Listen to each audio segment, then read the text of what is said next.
Good morning and welcome to Radio Friends. This is Tuesday, September the 23rd, and we're going to talk a little bit about getting older. What happens when we get older? We've got ANN BICKEL with us, Missouri Coalition for Quality Care. Good to have you here. It's great to be here with you. We were talking before we went on the air here. We're all getting older and we're all living longer now, so it's so important for an organization like this, Missouri Coalition for Quality Care, to exist. Now, I'm going to be 69 next month. And I'm going to be 70. Okay, so we got a couple old people talking to you today. That's right. But actually, I don't consider myself being old. Nor do I. No, I remember when I was younger. I remember when I turned 30. I thought, oh boy, now I'm getting old. I remember. Oh, yes. Yeah. I do too. Because I was out of my 20s. Yes. And I thought of being 40 or 50. I thought when you get to be 40 or 50, What did you do? Really, really old. I know. What's amazing though, then you turn 50 and it doesn't seem old anymore. And now I'm going to turn 70 next year and I still feel like I'm young, and I'm sure you do too. I do. Yeah. I do. So it's all in our head, but you can't say that at one time or another we may not get sick and we may need some help. And this is where your organization comes in, because you're advocating for quality care for people. For individuals who are recipients of long-term care. Long-term care is not just nursing homes. It's also people who receive care in their homes, like home care aides, home health care. My sister and I used a home care aide for my mother for 2 years before she had to go to an institution. It's also hospice. It includes people who receive Meals on Wheels. So Meals on Wheels is It into allows, that too? it is, because it allows people to stay at their home longer than if they did not receive something to eat each day. And then there's palliative care. There's palliative care for people who are ill. Yeah, which is so important. It is. Now the difference between hospice and palliative care is, palliative care is you can still be actively, aggressively treating that. But they're keeping you comfortable. Right. You can still actively, aggressively be treating that illness, and you're being kept comfortable. With hospice, it's no curative care. Yeah, just keeping you comfortable. And both of those programs are so very, very important. They are. And you know, the thing is, sometimes when people go into hospice and they may think that this is the end. Not necessarily so, because I've known people who've gone into hospice and come out, and they're living proof that you can get better. You can get better.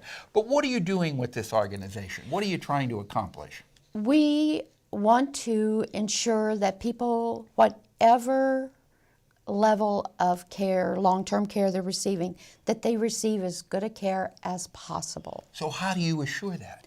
Well, we try to be active in attending meetings, in making sure we watch the state does inspections of nursing homes and adult daycare, which I'd like to talk about today.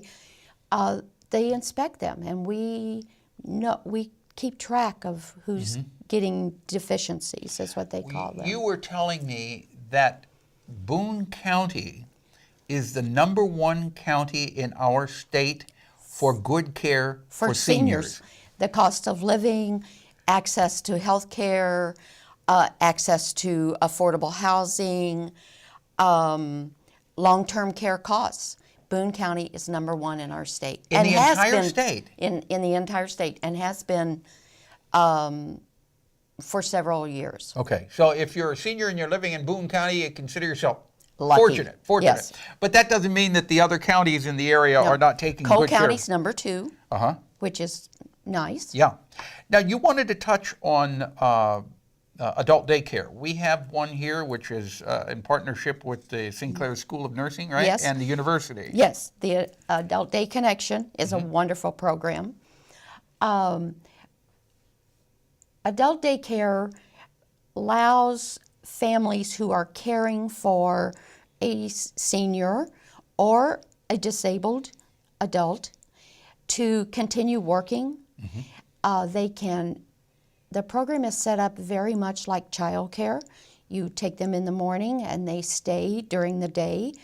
They provide nursing services. They provide them meals and snacks.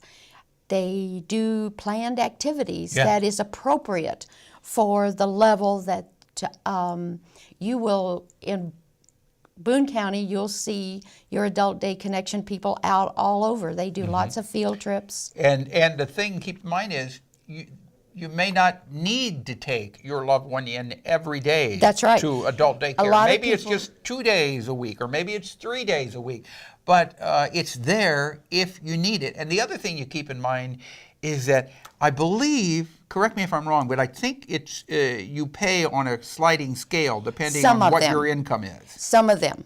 Not all adult days are set up like that. But Medicaid is a major payer for adult day. If a person is eligible for Medicaid, then Medicaid, if there is a reason for that this person could not stay at home all day by themselves, then Medicaid will pay for it, or Medicare. Medicaid will pay for does it. not pay for it. Okay.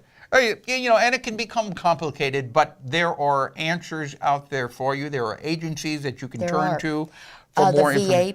The VA, in some areas, the VA is paying for adult daycare. Okay. The Alzheimer's Association will pay maybe for your loved one to go maybe 4 hours a week or something so that you can get a respite. Yeah. Caregiving is a very hard job.